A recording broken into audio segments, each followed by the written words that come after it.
Okey, selamat tengah lagi geng. Bertemu kembali.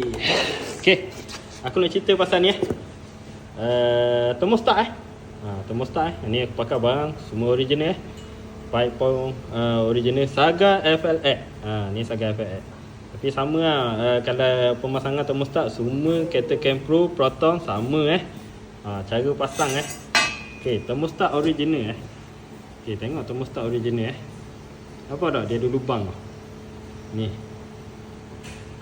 Lubang dia. Ni nampak lubang dia.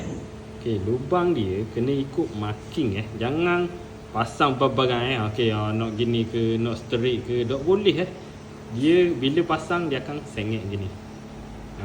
Ni marking dia marking dia. Okey, lubang ni dia ngadak ni. Ni nampak? Ni untuk bleeder untuk nak bleeding air coolant.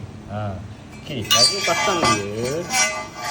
pasang dia. Okey. Aku kepit gini. Okey.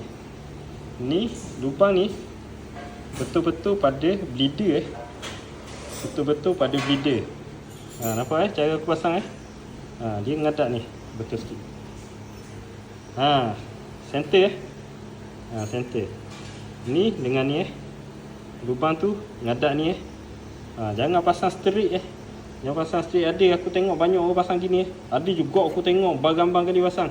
Ginilah. Doleh dia kena ngadak ni. Kalau tak payah nak bleeding, overheat kereta jangan. Ni. Pasang gini lepas tu baru masuk washer. Lepas masuk washer, okey, baru pasang dia punya klip.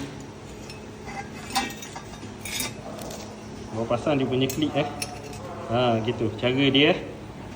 Jadi pastikan ni comel kedudukan dia. Lubang tu nak lubang nak ngadak ni ni cara pemasangan thermostat original. Bukan original je. Kalau nak pakai biasa pun tak apalah, tapi aku lebih suka original lah. Original aku yakin aku sekali pasang ke aku dah akid pedih dah. Akan datang kalau ada lagi aku susah nak bleeding lah, gini lah, gitulah. Aku dah biasa dah dengan barang-barang lokal ni jadi aku tak mau pakai dah. Jadi ni baik pakai original aku lebih suka pakai barang original. Ni pun semua original one set betul-betul original one set semua, atas bawah, bypass hose sekali dengan ni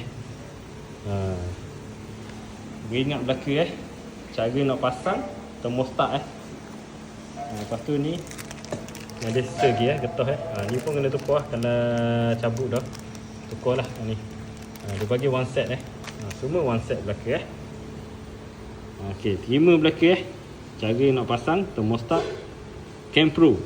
Bukan FLX je bukan FLX Persona ke, Prevail ke, Exoga ke, sama belaka cara pasang dia. Ikut mak je. Ikut mak beres. Selesai masalah.